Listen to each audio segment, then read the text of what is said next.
شريك لك لبيك اللهم لبيك. السلام عليكم ورحمة الله. إن الحمد لله نحمده ونستعينه من يهده الله فلا مضل له ومن يضلل فلا هادي له وأشهد أن لا إله إلا الله وحده لا شريك له وأشهد أن محمدا عبده ورسوله. أما بعد فأعوذ بالله من الشيطان الرجيم. ولا تقربوا الزنا إنه كان فاحشا. عن أبي هريرة رضي الله تعالى عنه قال قال رسول الله صلى الله عليه وسلم لا يزني الزاني حين يزني وهو مؤمن إلى آخر الحديث. رواه البخاري ومسلم. عن عامر رضي الله تعالى عنه قال قال رسول الله صلى الله عليه وسلم يكون من بعد أقوام يستحلون الحرى والحرير والخمر والمعازف. رواه البخاري. عن أبي هريرة رضي الله تعالى عنه قال قال رسول الله صلى الله عليه وسلم إن من أشرط الساعة أن يرفع العلم ويكثر الجهل ويكثر شرب الخمر ويقل الرجال ويكثر النساء حتى يكون لخمسين امرأة القيم الواحد. رواه মুসলিম। সম্মানিত উপস্থিতি, প্রশংসা আল্লাহর জন্য, শান্তি অবতীর্ণ হোক আল্লাহর রাসূলের উপর সাল্লাল্লাহু আলাইহি ওয়াসাল্লাম। আজকের এই দিনী বৈঠকে বক্তব্যের বিষয় পুরুষ ও নারীর অবৈধ সম্পর্ক। পুরুষ ও নারীর অবৈধ সম্পর্ক সম্পর্কে এক গুরুত্বপূর্ণ সংক্ষিপ্ত তথ্যবহুল বিবরণের চেষ্টা করব ইনশাআল্লাহুল আজিজ। উল্লিখিত বিষয়ের উপরে কথা বলার পূর্বে আপনাদের কাছে আমাদের দুই একটি কথা। তার প্রথম কথা হচ্ছে, জায়গার তুলনায় আপনাদের উপস্থিতি অনেক বেশি, কাজে আমরা আপনাদের কাছে আন্তরিকভাবে অনুরোধ রাখব, আপনারা আমাদের দেখতে পান আর না পান, যে যেখানে আছেন আপনাদের চলাচল বন্ধ করে, কথাবার্তা বন্ধ করে, ক্রয় বিক্রয় লেনদেন বন্ধ করে গুরুত্বপূর্ণ আলোচনা শোনার জন্য জোরালো প্রস্তুতি গ্রহণ করুন। আমরা আপনাদের কিছু না কিছু উপকার করব ইনশাআল্লাহ, করব ইনশাআল্লাহ। আমরা আন্তরিকভাবে বিশ্বাসী, অতএব আমরা আপনাদের জ্ঞান গরিমা ভদ্রতার কাছে আন্তরিকভাবে অনুরোধ রাখছি যে যেখানে আছেন এক পায়ে দাঁড়িয়ে হলেও আপনি গুরুত্বপূর্ণ আলোচনা মূল্যায়ন করবেন বলে আশাবাদী। আমরা সূচনায় আরেকটিও কথা আপনাদের সামনে বলে রাখছি, যেহেতু আমরা কোনো কেসা কাহিনী বলি না, যেহেতু আমরা কোনো কণ্ঠস্বরে কথা বলি না, কাজে আপনি আরো ধৈর্যের পরিচয় দিয়ে কথা মূল্যায়ন করবেন বলে আশাবাদী। আপনাদের সাথে দ্বিতীয় জরুরি কথা হচ্ছে এই, আমাদের এদেশের মাটিতে যারা আমরা বক্তব্য দিচ্ছি, আমি বলি না আমার কথাটি চূড়ান্ত, তবে আমি যেভাবে তদন্ত করেছি সেই তদন্তের বিষয়টি আপনার সামনে পেশ করছি। এদেশের যারা বক্তব্যের মাঠে রয়েছে, বক্তব্য দিচ্ছেন, তার শতকরা 95 জন বক্তা তার বক্তৃতার অনেক অংশে মিথ্যা কথা বলছেন বলে আমাদের তদন্তের দাবি। এদেশে যারা তাফসির করছেন তার শতকরা 98 জন মুফাসসির তার তাফসিরের অনেক অংশেই মিথ্যা তাফসির করছেন বলে আমাদের তদন্তের দাবি। আমরা বলি না যে এটাই চূড়ান্ত, তবে আপনি দেখলেও বুঝতে পারবেন যে কথাটির অনেক অংশই বা তার চেয়ে বেশি সত্যই সত্য। সম্মানিত উপস্থিতি, আমরা আজকের জন্য এখানে মিথ্যে বক্তব্য বা মিথ্যে তাফসির কোনো দৃষ্টান্ত পেশ করছি না। তবে এতটুক যে ইব্রাহিম আলাইহিস সালাম তার স্ত্রী হাজেরা এবং তার দুধের বাচ্চা ইসমাইলকে কাবা ঘরের পাশে রেখে গেলেন। বুখারীর ইবারত এইভাবে, ফাওয়াজাহুমাইদা দাওহাতা ফাওকা জামজামা আলাল মসজিদে। ইব্রাহিম আলাইহিস সালাম তার স্ত্রী এবং তার দুধের বাচ্চা ইসমাইলকে রেখে দিলেন গাছের নিচে জমজম কূপের উপর কাবা ঘরের পাশে রেখে তিনি চলে যাচ্ছেন। পিছনে পিছনে স্ত্রী হাঁটছেন আর বলছেন, আইনা তাজহাব ইব্রাহিম, ইব্রাহিম কোথায় যাচ্ছেন? আইনা তাজহাব ইব্রাহিম, ইব্রাহিম কোথায় যাচ্ছেন? আপনি আমাদেরকে এমন একটা উপত্যকায় ছেড়ে যাচ্ছেন যেখানে মানুষজন তো নেই, ঘাস পাতাও নেই। হাজেরা এইভাবে বলছে যে এইভাবে রেখে যাচ্ছেন কেন, যেখানে মানুষ তো নেই, ঘাস পাতাও নেই, এমন উপত্যকা যেখানে কোনো কিছুই নেই, একটা মরুভূমি। কিছু বলছেন না স্বামী, হাঁটতে আছে। স্ত্রীর দিকে লক্ষ্য করছেন না। তখন তিনি পিছন থেকে বলছেন, আমারা কাল্লাহ বেহাজা, বাচ্চা তোমরা যারা পিছনে আছো কি দায়িত্ব পালন করো? মানুষ পিছনে কথা বলছে কেন? তোমরা যারা জিম্মেদারি নিয়েছ তোমরা বক্তব্য শুনতে পাবা না। কোন জায়গাতে দুইজন যদি দাঁড়িয়ে গল্প করে তাহলে তোমাদের এটা অযোগ্যতা, তোমরা সোচ্চার থাকো। সম্মানিত উপস্থিতি, জাতির যদি রাস্তাঘাট করে দিতে না পারি, জাতির যদি স্কুল কলেজ করে দিতে না পারি, জাতিকে চূড়ান্ত সঠিক ধর্ম দিতে পারবো ইনশাআল্লাহ। ধর্মের ব্যাপারে জাতিকে ফাঁকি দিয়ে পরকাল হারাতে রাজি নই। অতএব যে যেখানে আছেন আপনাদের চলন্ত গতি বন্ধ করে গুরুত্বপূর্ণ আলোচনা শোনার জন্য আন্তরিকভাবে চেষ্টা করবেন বলে আমাদের আশা।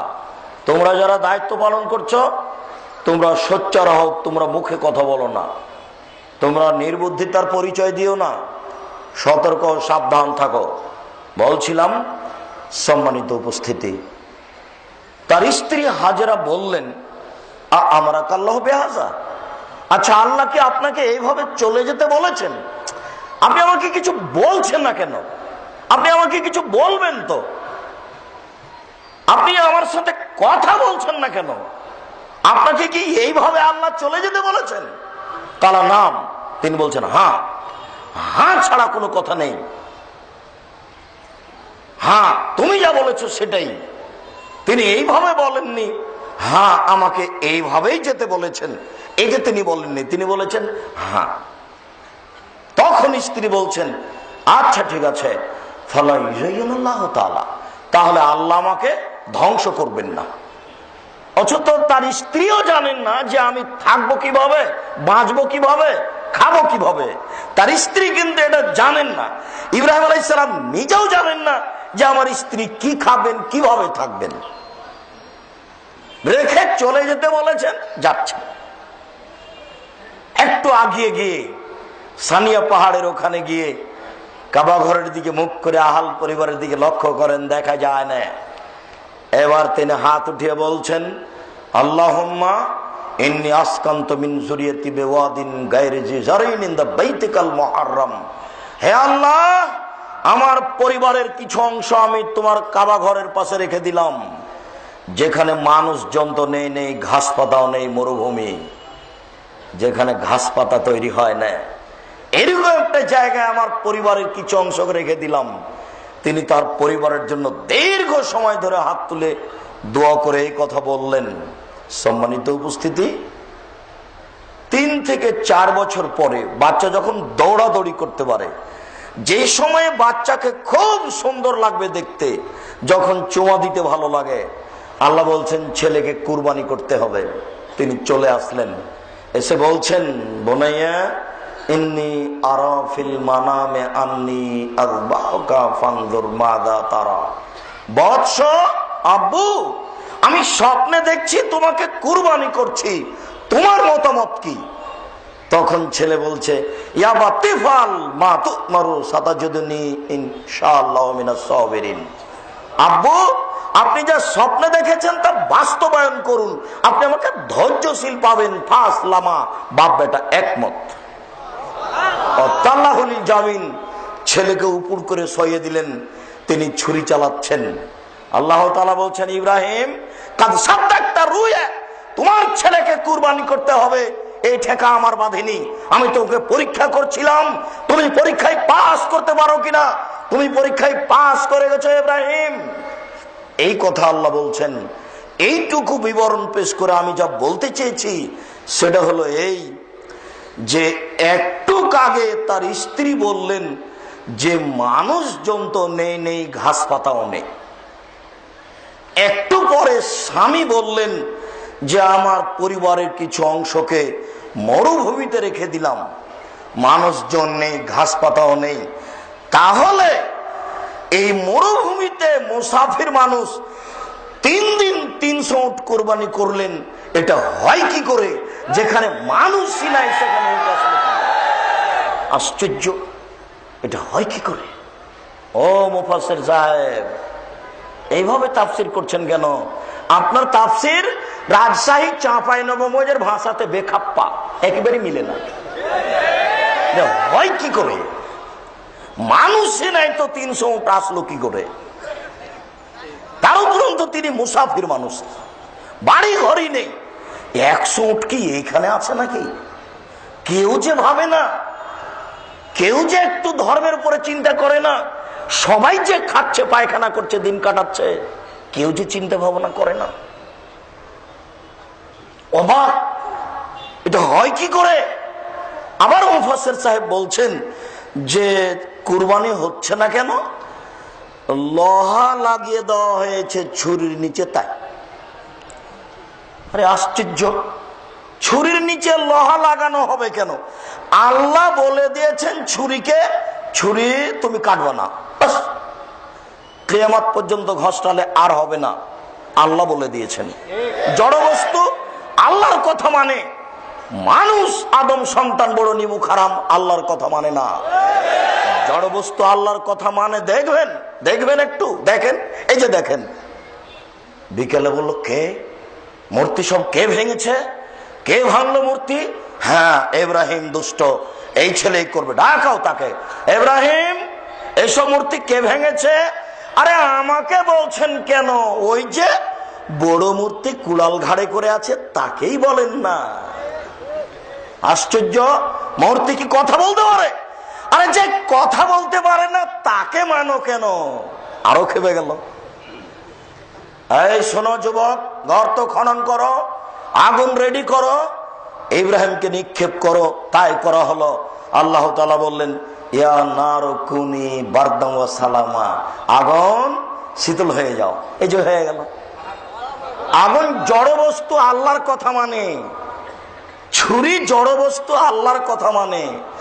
আগুন জড় বস্তু, আল্লাহর কথা মানে। দেখবেন, দেখবেন, নগদ আপনাকে দেখাই। দেখেন কিভাবে জড় বস্তু আল্লাহর কথা মানে।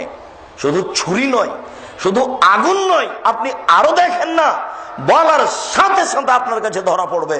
ওই যে সে ব্যক্তি বলল, ও আমার আদরের ছেলেরা, আমি এত বড় পাপী, আমি এত বড় পাপী, আমি এত বড় পাপী যে আল্লাহ যদি আমাকে ধরতে পারেন তাহলে সবচেয়ে বেশি শাস্তি দিবেন।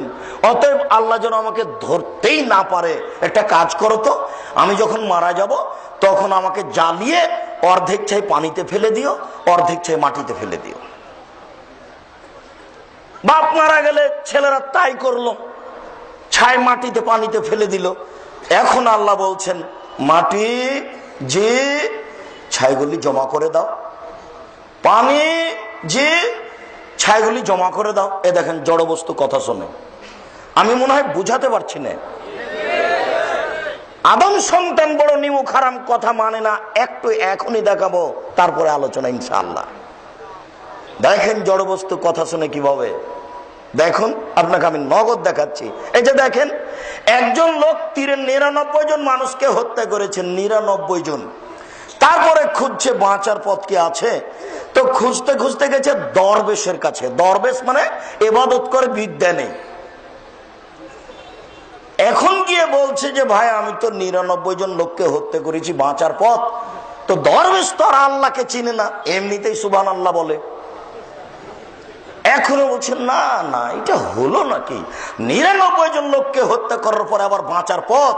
তখন লোকটা বলছে এখন হলোই না, তখন তোমাকে রেখে কি হবে? তাকে দিয়েছে 100 জন, এখন বাঁচার পথ। ওই যে গ্রামে একজন আলেম আছে, যান, যাওয়ার প্রস্তুতি নিতেই সময় শেষ, লাশ পড়ে আছে। জাহান্নাম এবং জান্নাতের ফেরেশতা এসে হইচই শুরু করেছে, কে নিয়ে যাবে? আল্লাহ বলছেন আরে থামো থামো থামো থামো, মেপে দেখো না এই গ্রাম থেকে কতটুকু গেছে আর কতটুকু আছে। লাশ তো ওখানেই পড়ে আছে। মারতে লাগিয়ে আল্লাহ ওই গ্রামকে বলছেন যে গ্রামের দিকে যাচ্ছিল, এই গ্রাম তাকার রবি, আগে আসো। যেই গ্রাম থেকে যাচ্ছিল তাকে আল্লাহ বলছেন এই গ্রাম তাবাদি, সরো সরো, পিছনে সরো। সরে গেল, মেপে দেখা গেল অর্ধ হাত বেশি হয়ে গেছে। বোখারি মুসলিম।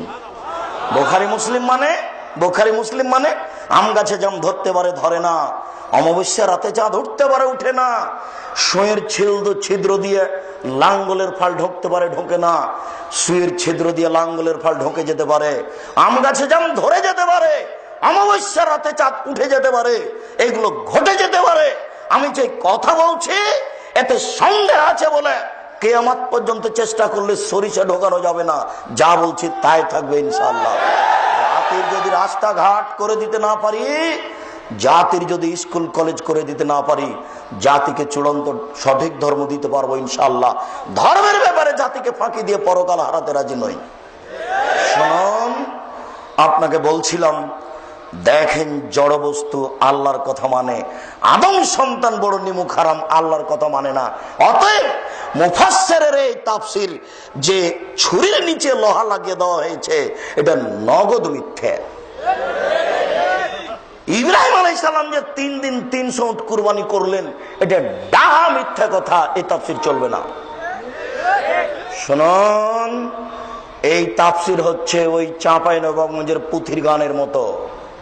পুথির গান মানে 6 মাসের রাস্তা মর্দ 6 দিনে গেল, ঘোড়ায় চড়িয়া মর্দ হাঁটিয়া চলিল। এটা হলো পুথির গান। ফাতেমা কান্দিয়া কয় আজ বুঝি হুসাইন কারবালাতে শহীদ হয়। ফাতেমা কান্দিয়া কয় আজ বুঝি হুসাইন কারবালাতে শহীদ হয়। যেদিন হুসাইন ইরাকের মাটিতে কারবালার মাঠে শহীদ হন, তার 49 বছর আগে ফাতেমা মারা গেছেন।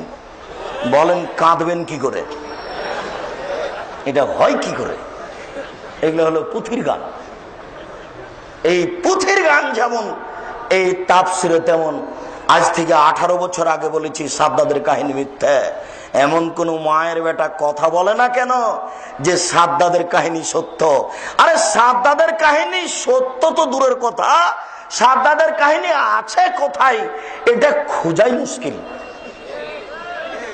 আপনি 2-1 জন আলেমকে অন্তত 1 সপ্তাহ যাবত আপনার গাজীপুরে যত আলেম আছে সবাইকে জিজ্ঞাসা করেন, আচ্ছা ভাই সাদ্দাদের কাহিনী কোন হাদিসে আছে, কোরআন মাজিদের কোথায় আছে, একটু বলেন তো দেখি উনি কি বলেন।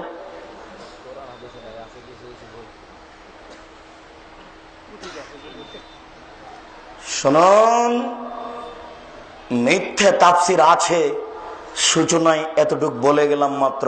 বলছিলাম আদম সন্তান বড় নিমুখ হারাম, আল্লাহর কথা মানে না, জড় বস্তু মানে। দেখি সূচনাতে আদম সন্তানকে একটু পরীক্ষা করে। আবু হুরায়রা রাদিয়াল্লাহু তাআলা আনহু বলেন, রাসূল সাল্লাল্লাহু আলাইহি সাল্লাম বলেছেন, সালাসা 3 শ্রেণীর মানুষ রয়েছে, লা ইয়াদখুলুনাল জান্নাতা আবাদা, তারা কখনো জান্নাতে যাবে না। 3 শ্রেণীর মানুষ রয়েছে, তারা কখনো জান্নাতে যাবে না। তার 1 শ্রেণীর মানুষ হচ্ছে মদমিনুল খামর, যারা নিয়মিত বিড়ি তামাক জর্দা সিগারেট গুল নেশাদার দ্রব্য খায় পান করে, তারা জান্নাতে যাবে না। দেখি আপনি আগামীকাল পর্যন্ত সন্ধ্যা পর্যন্ত সিগারেট আর খান কিনা, দেখি আদম সন্তান আল্লাহর কথা মানে কিনা। আদম সন্তান বড় নিমুখারাম, সাহস করে না মানার। তবে আদম সন্তানই পারে, পশু প্রাণী পারে না। কে পারে? আদম সন্তানই পারে, আদমের ছেলে মেয়ে পারে। আদমের ছেলে মেয়ে পারে কথা বলতে। জি হ্যাঁ, জিন্দেগিতে আমি কোনোদিন আর সিগারেট মুখে দেব না, এই কথা কে বলতে পারে? আদমের ছেলে মেয়ে বলতে পারে।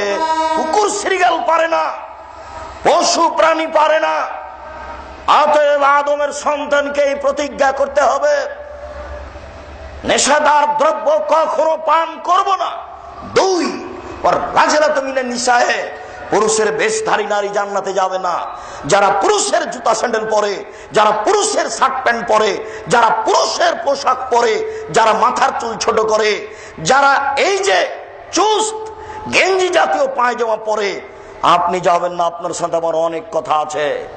আপনি বাপ, আপনি মাথায় টুপি দিয়ে থাকেন, 3 বার হজ করেছেন, আপনার চোখের সামনে আপনার বেটি পায়জামা পরে থাকে গেঞ্জি জাতীয়, নিচের দিক চিকন হয়ে আছে আর উপর দিক মোটা হতে হতে রান এরকম মোটা হয়ে আছে, চোখে পড়ে না?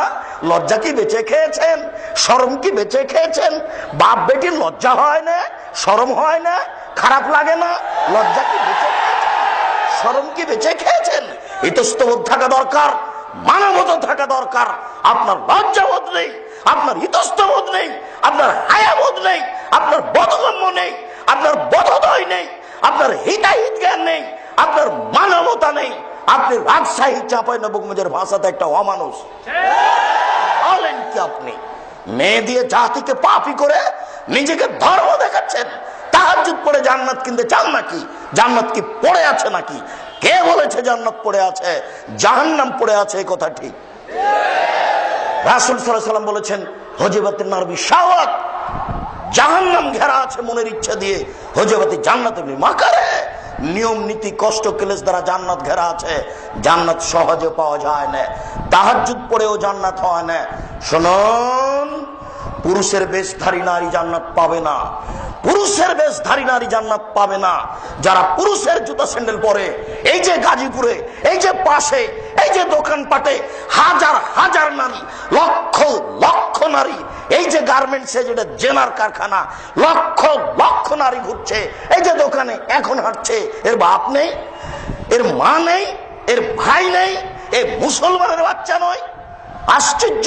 আপনি মনে করেন কি এই হচ্ছে জাহান্নামের খড়ি? একে বলে আল্লাহ রাসূল বলেছেন যে জাহান্নাম বলতে নারী আর নারী, জাহান্নাম বলতে নারী আর নারী, জাহান্নাম বলতে নারী আর নারী।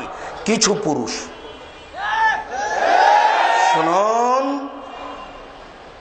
রাসূল সাল্লাল্লাহু আলাইহি সাল্লাম বলেন, সিনফানে মিন আহলিন নার লাম আরাহুমা, 2 শ্রেণীর মানুষ আছে আমার উম্মতে, আমি যাদের দেখেনি তারা জাহান্নামে যাবে। 2 শ্রেণীর মানুষ আছে আমার উম্মতে, আমি তাদের দেখেনি তারা জাহান্নামে যাবে। 2 শ্রেণীর মানুষ আছে আমার উম্মতে, আমি তাদের দেখেনি তারা জাহান্নামে যাবে। 1, কওমুন, এমন মানুষ, এমন সম্প্রদায়, মা হুসায়াতুন, যাদের হাতে আছে লাঠি, কাদনাবিল বাকারে, গাভীর লেজের মতো, একদিক মোটা একদিক চিকন, গাভীর লেজের মতো তাদের হাতে লাঠি থাকবে। এজরিবুনা বিহান্নাস, যারা মানুষকে পিটাবে। বলো তো যুবক, তোমার বিবেকে কে তারা? তুমি তুমি তুমি কলেজে ভর্তি হয়েছো মারামারি করার জন্য, বিশ্ববিদ্যালয়ে পড়তে এসেছো মানুষকে মারার জন্য। কাপুরুষ শিক্ষা কাকে বলে জানো না, বিদ্যা কাকে বলে জানো না। তুমি কি করে লাঠি নিয়ে ধাওয়া করছো? ওই পুলিশ আগে আগে পালাচ্ছে, তুমি যাচ্ছ, আবার পাল্টাও যখন ধাওয়া করছো তুমি পালাচ্ছ। তোমার হাতে লাঠি আছে, তাদের হাতে আছে, যার একদিক মোটা, যার একদিক চিকন। তুমি জাহান্নামী, তুমি সাবধান থাকো। তোমার বিদ্যা দিয়ে তুমি নিজের উপকার করতে পারো না, জাতির তুমি উপকার করতে পারো না। তুমি শিক্ষিত সন্তান নও, তুমি জাতির জন্য বোঝা। এরা জাহান্নামে যাবে যাদের হাতে লাঠি আছে, মানুষকে পিটাই। 2, যাদের আমি দেখিনি জাহান্নামে যাবে, নিসাউন, মহিলা, কাসিয়াতুন, কাপড় পরে থাকে, আর এতুন, উলঙ্গ। নেও দেখো এবার ও হাজী সাহেব, আমি অনুবাদক। 1450 বছর পূর্বে রাসূল সাল্লাল্লাহু আলাইহি সাল্লাম এই কথাগুলি মুখে আরবিতে বলেছেন। আমি তার অনুবাদক, আমার কিছু করার নেই। আপনি দেখুন আপনি তার মধ্যে আছেন কিনা। নিসাউন, মহিলা, কাছে এতুন, কাপড় পরে থাকে, আর এতুন, উলঙ্গ, মমিলাতুন, তারা পুরুষকে নিজের দিকে আকৃষ্ট করে। এই যে দেখেন সবাই এই বৈঠকে যত আছি 1999 জন মানুষই এইসব ল্যাংটা, এইসব পতিতালয়ের বেহায়া বেশরম মহিলাদেরকে তারা দেখতেই থাকে। আবার মাইলাতুন, তারা নিজেরা পুরুষের দিকে আকৃষ্ট হয়।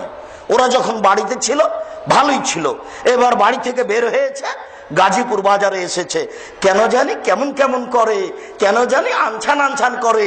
একবার হাত হিলাই, একবার মাথা নাড়ে, একবার চুল নাড়ে, একবার এই দিকে আসে, একবার ওই দিকে যায়, কেন জানি কেমন কেমন করে। তারা পুরুষের দিকে আকৃষ্ট হয়েছে, তাই তারা আনছান করে। আমি অনুবাদক, তিনি বলছেন তারা পুরুষের দিকে আকৃষ্ট হয়েছে। লায়াত খোলাল জান্নাত, এরা জান্নাতে যাবে না, এরা জান্নাতে তো যাবে না, যাবেই না, এরা জান্নাতে তো যাবে না, যাবেই না। ওয়ালা ইয়াজিদনা রিহা, এরা জান্নাতের গন্ধ পাবে না। ফাইনা রিহা তুজাদু মিন মাসিরাতি কাদা ওয়া কাদা, যে জান্নাতের গন্ধ 1 বছরের দূরত্ব পথ থেকে পাওয়া যায়। এটা জান্নাত।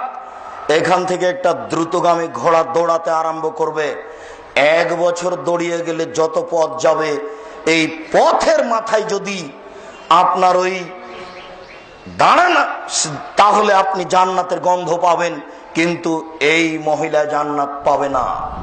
শুনুন, আদম সন্তানকে একটু পরীক্ষা করে দেখি, তারা জড় বস্তু মানে আল্লাহকে তারা মানতে পারে কিনা দেখি। 3 শ্রেণীর মানুষ জান্নাতে যাবে না। তার 1 শ্রেণীর মানুষ আছে মদমিনুল খামর, যারা নিয়মিত বিড়ি, তামাক, জর্দা, সিগারেট, গুল, নেশাদার দ্রব্য খায়, পান করে। 2 और রাজলাতু মিনান নিসায়ে, পুরুষের বেশধারী নারী। 3 ও দায়ুস, আপনি আল্লাযী ইকরু ফি আহলিল খাবাসা, যে তার বাড়িতে বেহায়ার সুযোগ দিয়েছে ও জান্নাতে যাবে না। যে তার বাড়িতে বেহায়ার সুযোগ দিয়েছে ও জান্নাতে যাবে না। তাহাজ্জুদ পড়লেও হবে না, হজ করলেও হবে না, কান্নাকাটি করলেও হবে না। যার মেয়ে নগ্ন পোশাক পরে স্কুল কলেজে যায়, যার স্ত্রী ছোট ব্লাউজ পরে রাস্তাঘাটে ঘুরে, এ তাহাজ্জুদ পড়লেও হবে না, হজ করলেও হবে না। আব্দুর রাজ্জাক সাহেব এত কঠিন করে বলছেন কেন? শেষের কথাটির জবাব দিতে পারবেন কি? তা তো অবশ্যই। জি, তাহাজ্জুদ পড়লেও হবে না, হজ করলেও হবে না। দেখবেন, একটু দেখেন, তারপরে আমরা আলোচনায় যাচ্ছি। এ দেখেন, আবু হুরায়রা রাদিয়াল্লাহু তাআলা আনহু বলেন, ইন্না ফুলানাতান তুযকারু মিন কাসরাতি সালাতিহা ওয়া সিয়ামিহা ওয়া সাদাকাতিহা গায়রা আন্নাহা তুজি জিরানাহা বিলিসানিহা। আল্লাহর নবীর সামনে বলা হলো, আল্লাহর নবী অমুক মহিলা বেশি বেশি সালাত আদায় করে, বেশি বেশি সিয়াম পালন করে, বেশি বেশি দান খায়রাত করে, তবে মুখ দিয়ে প্রতিবেশীকে কষ্ট দেয়। আল্লাহ রাসূল বললেন, হে ফিন্নার, ও জাহান্নামে যাবে। এই ছেলে, এইদিকে খেয়াল করো, বেখেয়াল হয় না। সম্মানিত মুরব্বিয়ানে কিরাম, এক খেয়ালে চেয়ে থাকুন, এক পায়ে দাঁড়িয়ে থাকুন। ইচ্ছা করলে একদিন সময় বের করা যায় না। আপনার আজকে এই সময়টা বের করতে আমাকে কষ্ট লেগেছে। এখানে সময় করার জন্য আরো কয়েক বছর থেকে চেষ্টা করা হচ্ছিল, সময় বের করা যায় না। অতএব যে যেখানে আছেন ভদ্রতা বজায় রেখে এক পায়ে দাঁড়িয়ে থাকবেন। আপনি মনে করবেন এক একটা বাক্যের মূল্য 1 কোটি টাকা, তাহলে আপনার জন্য সহজ হবে। আপনাকে আমি এইসব লেখার কাহিনী শোনাতে আসেনি। আপনি সতর্কতার সাথে ভদ্রতা বজায় রেখে কান লাগিয়ে কথা শোনার চেষ্টা করুন। সম্মানিত উপস্থিতি, আমি বলছিলাম, এই ছেলে, বলতে পারো তুমি কোন ইবাদত দিয়ে আল্লাহকে সবচেয়ে বেশি ডাকা যায়? সালাত, নামাজ। এই মহিলাটি বেশি বেশি সালাত আদায় করে, মানে তাহাজ্জুদ পড়ে। বলতে পারো যুবক, কোন ইবাদত দিয়ে আল্লাহকে সবচেয়ে বেশি সন্তুষ্ট করা যায়? সিয়াম। এবাদতের জগতে সবচেয়ে দামি এবাদত হলো সিয়াম রোজা। এবাদতের জগতে সবচেয়ে দামি এবাদত হলো সিয়াম রোজা। এই মহিলা বেশি বেশি সিয়াম পালন করে। 3, বেশি বেশি দান খায়রাত করে। দান মানে দলিল, এই বাড়ি আমার, প্রমাণে যে দলিল, এই জমি আমার, প্রমাণে যে দলিল। আল্লাহ রাসূল বললেন না, সাদকাত বুরহান, দান হলো দলিল। বুখারী মুসলিম। বিচারের মাঠে আমি বলবো আমি জান্নাত পাবো, আল্লাহ যদি আমাকে বলেন কেন, তাহলে আমি বলবো আমার কাছে দলিল আছে। বলেন তো সেটা কি? দান। সালাত কিন্তু এমন ইবাদত নয়, সিয়াম এমন ইবাদত নয়, হজ এমন ইবাদত নয়। একটা দান আশ্চর্য ধরনের ইবাদত। বিচারের মাঠে এটা দলিল, আমি জান্নাত পাবোই পাবোই পাবো। কেন? আমার কাছে দলিল আছে। বুখারী মুসলিম। এই মহিলা বেশি বেশি সালাত আদায় করে, বেশি বেশি সিয়াম পালন করে, বেশি বেশি দান খায়রাত করে, তবে মুখ দিয়ে মানুষকে কষ্ট দেয়। যেমন কাপুরু সন্তান তুমি দলীয় দাপটে মানুষকে উপেক্ষা করে থাকো, গালি দিয়ে থাকো। এই গাজীপুরের বাজারে তুমি দলীয় দাপটে জমি দখল করেছ, তুমি বুঝতে পারোনি বিচার কাকে বলে। যেদিন বিচার হবে সেদিন তুমি বুঝতে পারবে বিচার কাকে বলে। সেই দিন বিচার হওয়ার পূর্বেই তিনি বলে দিবেন, আল ইয়াউমা লা তামলিকু নাফসুন লিনাফসিন শাইআ ওয়াল আমরু ইয়াউমাইযিন লিল্লাহ। আজ কোন মানুষের কোনো উপকার করতে পারবে না, এক এক ছত্র মালিকানা আমার হাতে থাকবে। বিচার করার পূর্বে তিনি বলে দিবেন, আইনাল জাব্বার আইনাল মুতাকাব্বির, স্বৈরাচারী, স্বেচ্ছাচারী, অহংকারী, বদমেজাজিরা কোথায়? আমি হচ্ছি রাজাধিরাজ, আনা মালিকুল আমলাক। এই পরিচয় দেওয়ার পরে বিচার আরম্ভ করবেন। এমনি নয়। সেদিন টিকবে না তোমার দলীয় দাপট, সেদিন টিকবে না তোমার কোনো ক্ষমতা। তুমি বুঝতে পারোনি বিচারের মাঠ কাকে বলে। যেখানে ইব্রাহিম আলাইহিস সালাম টিকতে পারবেন না, এত পাওয়ারফুল মানুষ, তবু আল্লাহ বলছেন ইব্রাহিম আমার দোস্ত, এরপরও হবে না। ইব্রাহিম আলাইহিস সালাম বিচারের মাঠে টিকতে পারবেন না, তোমার হুজুর তো বহু দূরের কথা। শুনুন, তোমার বিচারের আর একটু দুটা বাক্য তোমাকে বলে কথাটা আমি স্পষ্ট করি। তুমি বুঝতে পারছো না যুবক, বিচারের মাঠ কি জিনিস।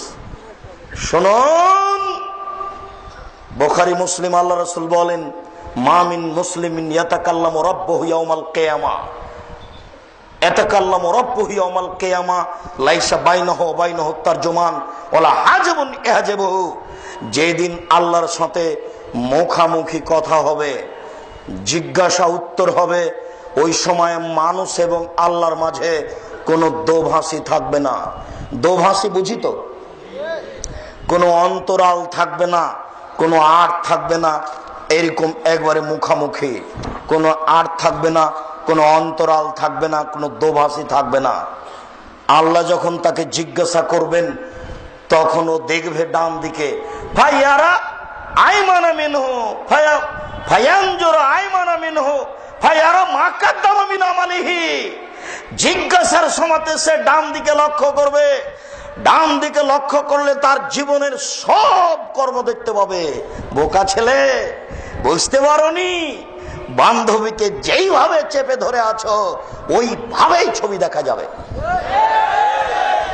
তোমার তো বিদ্যে নেই, তোমার তো বুদ্ধি নাই, তুমি তো ধ্বংস হয়েছ, চরিত্র তো তোমার কিছু নেই। এই ছেলে, এই যে গাজীপুরের রাস্তার মোড়ে মোড়ে বেশ্যালয়ের মেয়েকে দেখছো নগ্ন অবস্থায় ঝুলানো আছে, এটা মানুষই করেছে গো, করছে, পশু করেনি। শোনো, যেইভাবে তুমি তোমার ভাবির সামনে গল্প করছো এইভাবেই তুমি ছবি দেখতে পাবা। হু আল্লাহ ধরে রেখেছেন, ওইভাবেই দেখা যাবে। বুখারী মুসলিম।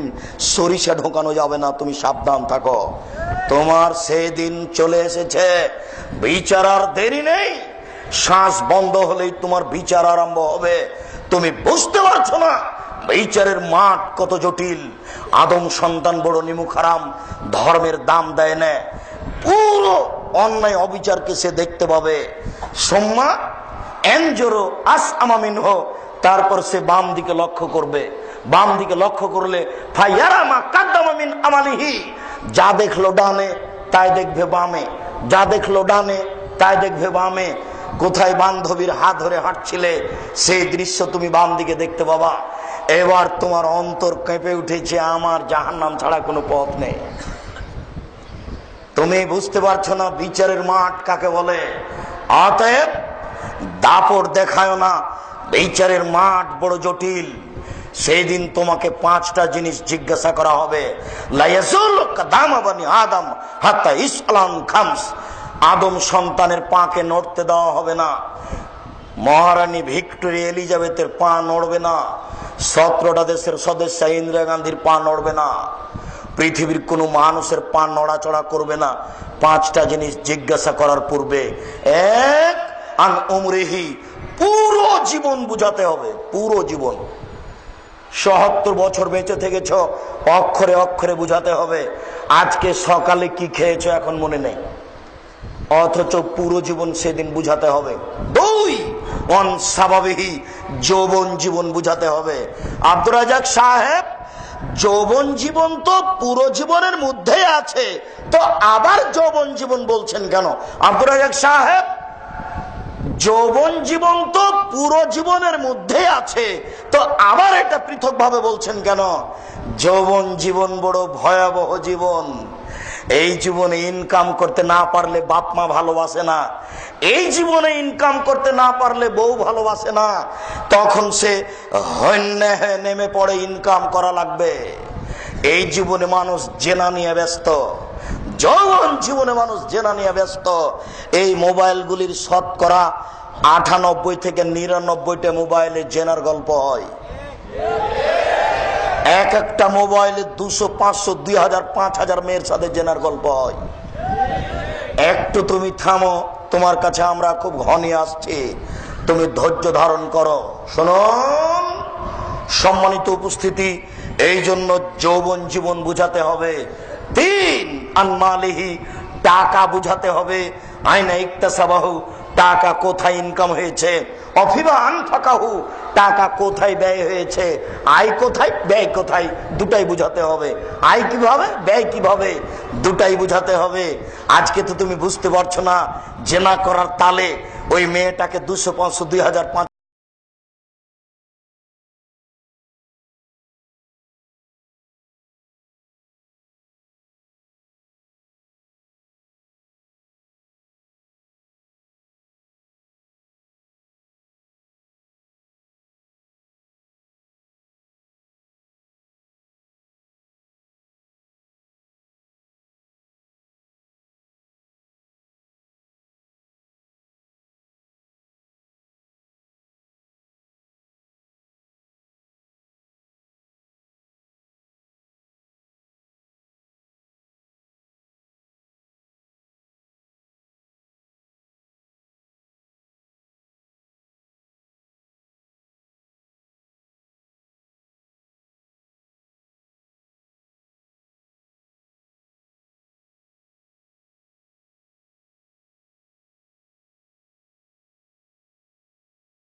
হাজার